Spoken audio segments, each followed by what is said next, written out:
Tuesday, 6th May 2025, to organize an all-inclusive National Security Summit. The Senate set up an ad hoc committee to organize a National Security Summit. The summit is intended to be a culmination of the plethora of motions that were sponsored and the ensuing resolutions as a result of the incessant insecurity that has enveloped the country in the last couple of years.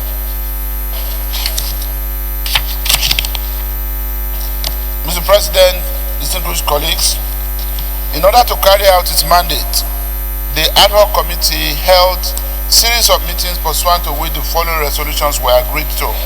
1. That the committee will hold interactive sessions at each of the 6 geopolitical zones, and the following venues were agreed to: Kaduna for Northwest, Lagos for Southwest, Minna for North Central, Maiduguri for Northeast, Port Harcourt for South-South, and Enugu for Southeast. The choice of each post-state zone was based on the prevalent activities of the terrorists, kidnappers, and bandits, and other serious threats to security. Following this, the state governors, the traditional institutions, civil society organizations, community development associations, the police, military, and the security agencies were invited. It was only Niger State that declined to host, and the North Central Zone event was moved to Plateau State. The government and people of the state gladly hosted the session. The main summit was fixed for Abuja to be held between 1st to December 2025, but was later postponed to early 2026. This, in the wisdom of the Senate, was occasioned by the need to organize a much more robust summit and to give invited guests and speakers ample time to prepare fully for an engaging session. Preparations were at its height before the postponement, as letters had already been written to the President, Commander-in-Chief, the Honorable Speaker of the House of Representatives, High Commissioners, and Ambassadors, among others. They have, however, been contacted and informed of the postponement and are eagerly awaiting the new date.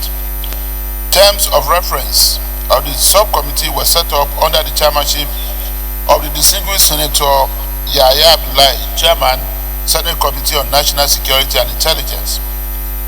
Other members were Senator Oshiomhole Adams Aliyu, Senator Akobundo Augustine Okudiri, Senator Umar Shehu Buba, Senator Salisu Shuaib Afolabi, Senator Hussaini Babangida Uba, Senator Bilbis Aliyu Ikra, and the report of the terms of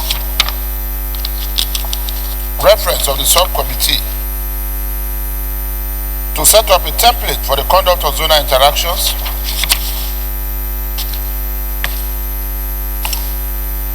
as well as on crime and criminality, governance issues to be discussed, sociocultural issues, resource access conflicts, and cyberspace and digital infrastructure, border and maritime security, economic and environmental security. All of these were issues identified as critical to discussion at the summit. List of stakeholders at every zone was also compiled, and of course groupings of zonal public hearings were also done. Group A, Northeast and Southeast, Senator Mongunu Mohammed Tahir was made the chairman, and co-chairman was Senator Akobundu Austin Okudiri. And for Group B, Northwest, the committee chose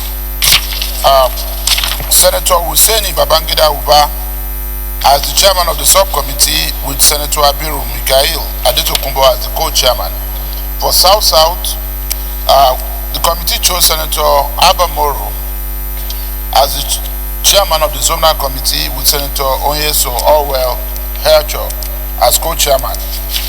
The zonal public hearings were held in the various geopolitical zones, and because of time, I will like to just go straight to the observations of the committee, and that would be from page from page 37. Mr. President, page 37, paragraph 6, observations. The ad hoc committee, after the zonal hearings in the northeast, southeast, south-south, north-central, southwest, and northwest, made the following observations. 1. Stakeholders unanimously applauded the Senate and indeed the National Assembly for this bold and courageous legislative step in the face of the rising spate of insecurity in the country, which has become a source of national concern that deserves national dialogue aimed at developing probable solutions as a way forward. 2. That there is a need to strengthen interagency collaboration by deepening synergy between the military, police, Nigeria Immigration Service, Nigeria Customs Service, Department of Security Services, Nigeria Security and Civil Defense Corps, intelligence agencies, vigilante groups, traditional and religious institutions, and other relevant agencies. 3. That illegal exploitation and mining of minerals across the country is a major factor fueling insecurity in the zones. 4.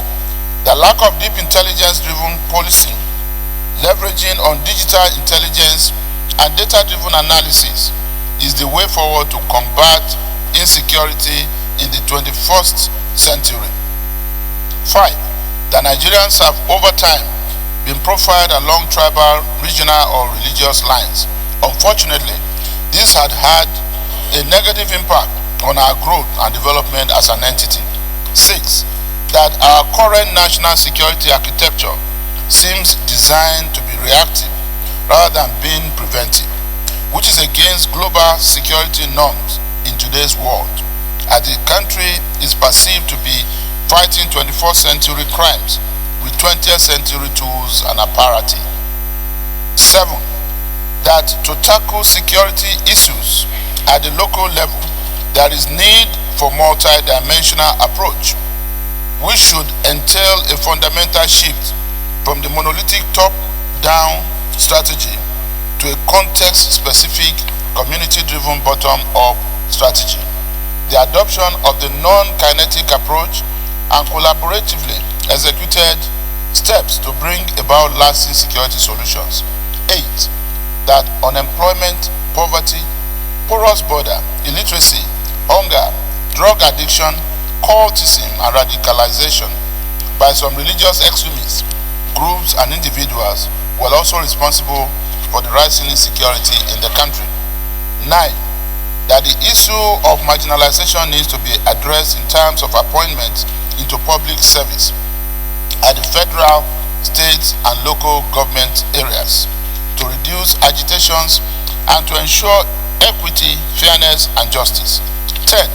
That many of the victims of series of violent attacks in the country have suffered varied degrees of losses, which range from loss of their ancestral land, shelters, farming equipment, animals, and tools, as well as historic sites that are tied to their history, culture, and tradition, which must be recovered. 11. That there is a need for identification, apprehension, and prosecution of the sponsors of the insecurity, both locally and internationally. 12.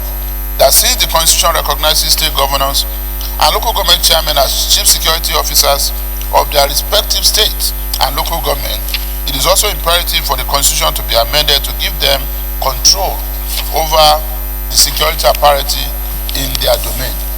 Hence the need for the establishment of state police. This would mean the decentralization of the policing system by establishing state police and strengthening of local government vigilante groups. 13. The lack of respect and appreciation of the values, norms, religious practice, and the high tendency to dominate the natives or the original inhabitants of a given community are some of the major causes of crisis in Nigeria. 14. That expanding training and capacity building for security personnel to include border security training, counter-terrorism, intelligence training and regional workshops with international partners be encouraged. 15. That the National Assembly should sponsor and fast-track a national security and recovery bill for conflict-affected local government areas to provide sustained funding for rebuilding infrastructure, livelihoods, and reintegration in affected areas. 16. That the security agencies should leverage on technology and innovation, strengthening border security infrastructure by deploying modern surveillance systems that include CCTV, drones, sensors along the borders, upgrading of border posts and control points, and also strengthening patrol mobility, communications equipment, and rapid response capacity. 17. That the government should restore and empower traditional institutions with constitutional roles, as well as activate and supervise religious institutions in their teachings to stem radicalization and proselytization of adherents and followers. 18. That the government should strengthen legal and policy framework by reviewing outdated border laws and implementing policies that support national to local security integration, and also creating mobile courts for quick dispensation of justice. 19. That there is need for the use of national resources in acquiring advanced equipment for security agents, as states may not be able to fund technologically advanced security gadgets and equipment. 20. That there is the need to protect and secure the forests using innovative technologies, as this has become a breeding ground for insurgent terrorists, kidnappers, armed robbers, and criminal elements. 21. That there is the need to prevent the widespread use of hard drugs by the teeming youth. This has become alarming, and it is a recipe for crime. 22. That there is urgent need for full implementation of local government autonomy for enhanced security and development. 23.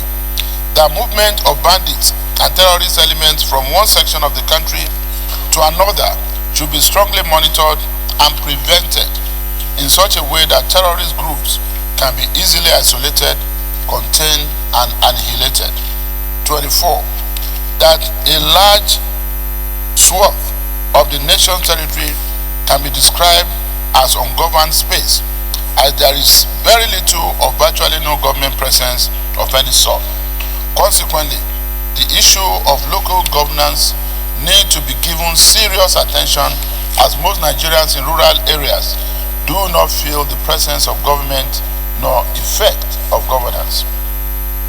Paragraph 7, Mr. President and distinguished colleagues, relays our recommendations. The ad hoc committee, after the zonal hearings in Northeast, Southeast, South-South, North Central, Southwest, and Northwest, hereby comes up with the following recommendations for necessary action. 1. That the Nigerian Senate should consider enacting legislation that will improve the security, protect the life and well-being of all Nigerians, as well as provided for in Chapter 2, Section 14, Subsection 2B of the Constitution of the Federal Republic of Nigeria 1999 as amended. 2. That federal government should strengthen interagency collaboration by deepening synergy between the military, police, Nigerian Immigration, Nigerian Customs Service, Department of State Security Services, Nigerian Security and Civil Defense Corps, intelligence agencies, vigilante groups, traditional and religious institutions, and other relevant agencies. This can be achieved by establishing joint operation centers for coordinated responses to threats and improved intelligence sharing, early warning systems, and communication channels. 3. That all unlicensed mining companies operating illegally in all the zones should henceforth stop operations and be properly registered with the federal government. 4. That all security agencies should deepen intelligence-driven operations by leveraging on digital intelligence and data-driven analysis as the way forward to combating security in this 21st century. 5. That Nigerians should refrain from profiling individuals and groups along tribal, regional, or religious lines. 6. That the national security architecture should be redesigned to reflect a preventive approach rather than reactive, which is against global security norms in today's world. 7.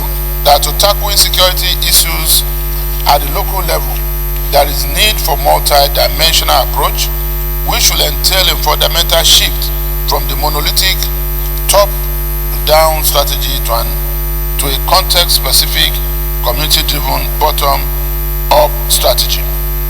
8. That the federal government should establish a fund to address the root causes of insecurity, which are unemployment, poverty, corruption in governance, cultism, use of drugs and drug addiction, porous border, illiteracy, hunger and radicalization by religious extremists. 9.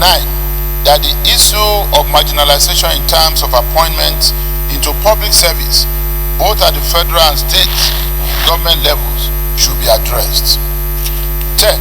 That the government should take deliberate steps to restore ancestral lands, shelters, farming equipment, animals rustled, as well as historic sites that are tied to the people's history, culture, and tradition, which have been taken over by insurgents and terrorists in some of our communities. 11. That rebuilding communities, resettling citizens, and with adequate compensation paid by the different levels of government will go a long way to douse tension and restore normalcy and build peace across the length and breadth of Nigeria. 12.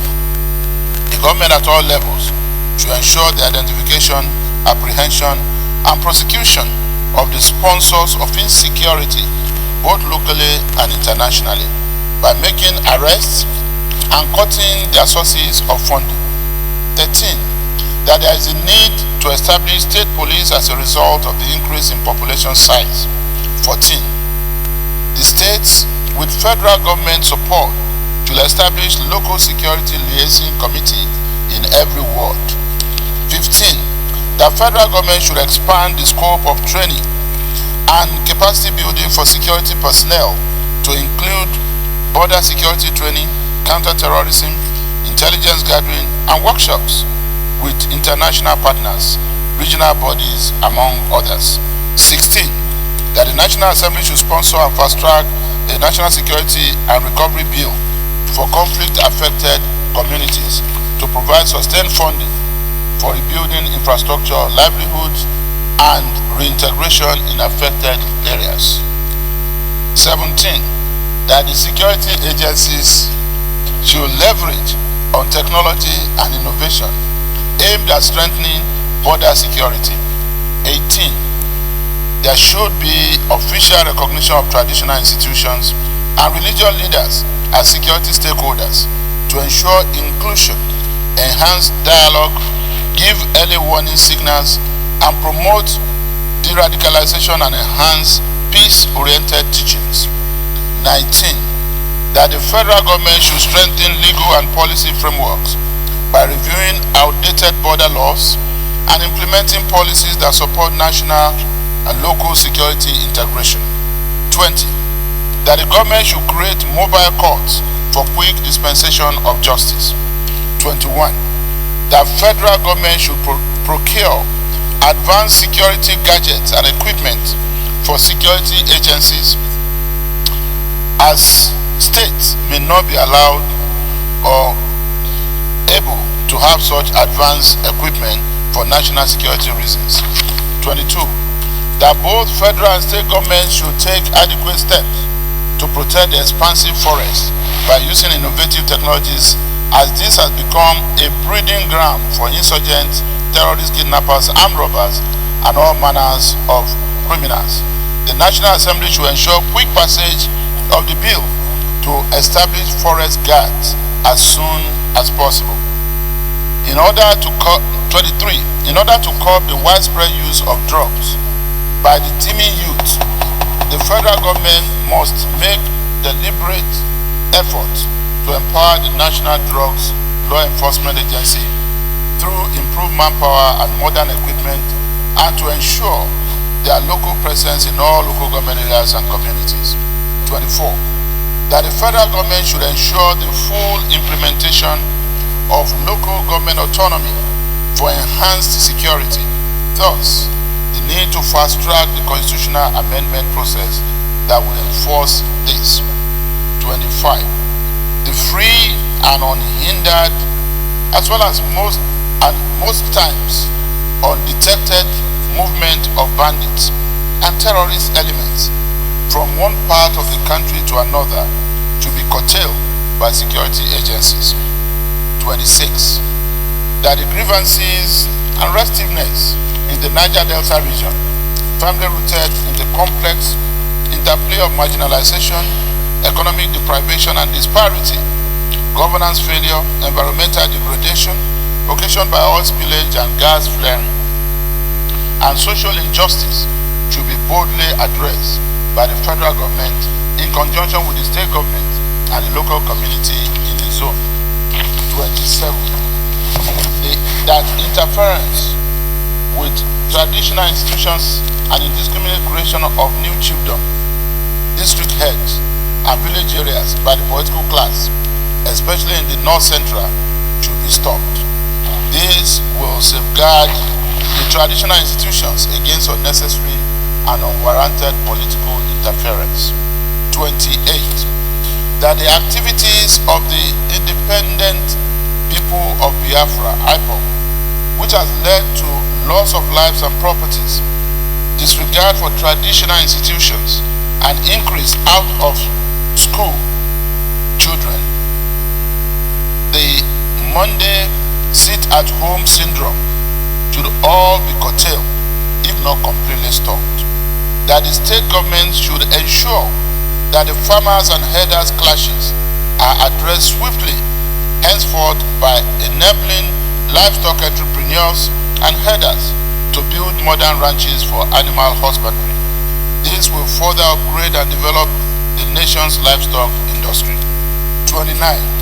That federal and state governments must formulate policies that will mitigate the effect of climate change, which has affected some parts of the country, thereby necessitating the movement of people and animals from one part of the country to another. 30. That the federal and state government should be advised to foster inter-ethnic and inter-religious dialogue and conflict resolution sessions by establishing regional and local peace councils. This will help to sustain interfaith and inter-ethnic dialogue and build bridges across ethnic and religious divide. 31. That the government should ensure even tangible development in our border communities. The northeast states border Niger, Chad, and Cameroon, and is geographically connected to the wider crisis-prone Central Africa corridor like Sudan, Libya, Central African Republic, Gabon, and the Democratic Republic of Congo, and etc. This has made the border communities very vulnerable. Hence, there is a need to further empower the Border Community Development Agency to fast-track development at these communities. 32. That the military, the DSS, and the police should strengthen intelligence gathering and early warning systems by establishing World Intelligence Units, deployment of digital early warning systems, drone surveillance in high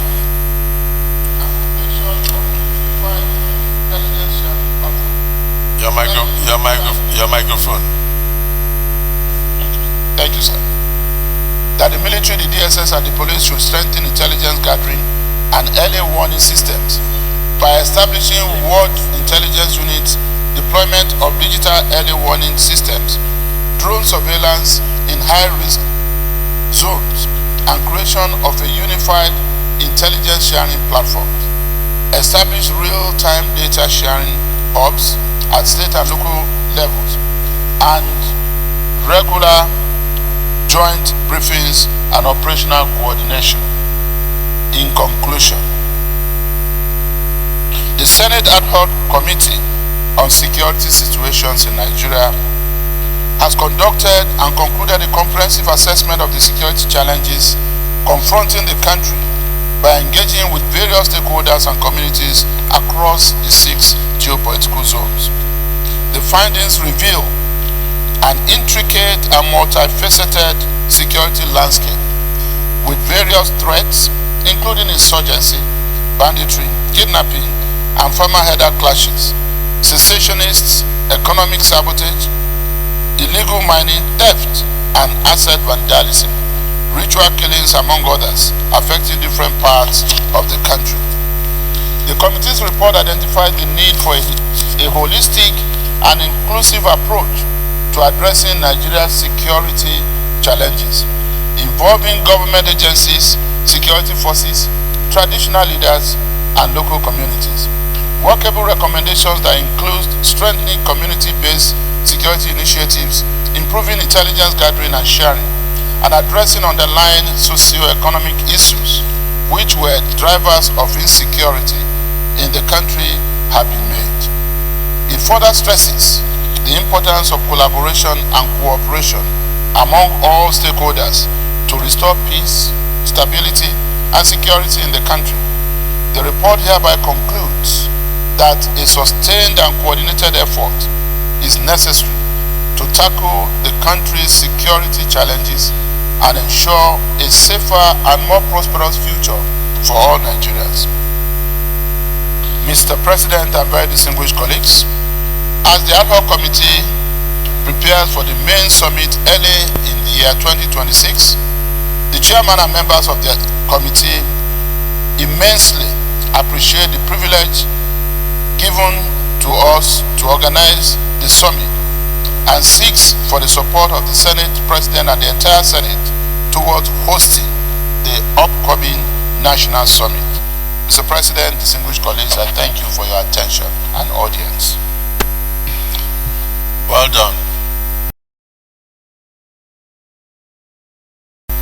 As to the ways and means of nipping in the bud the present security situation that we have across the nooks and crannies of the country.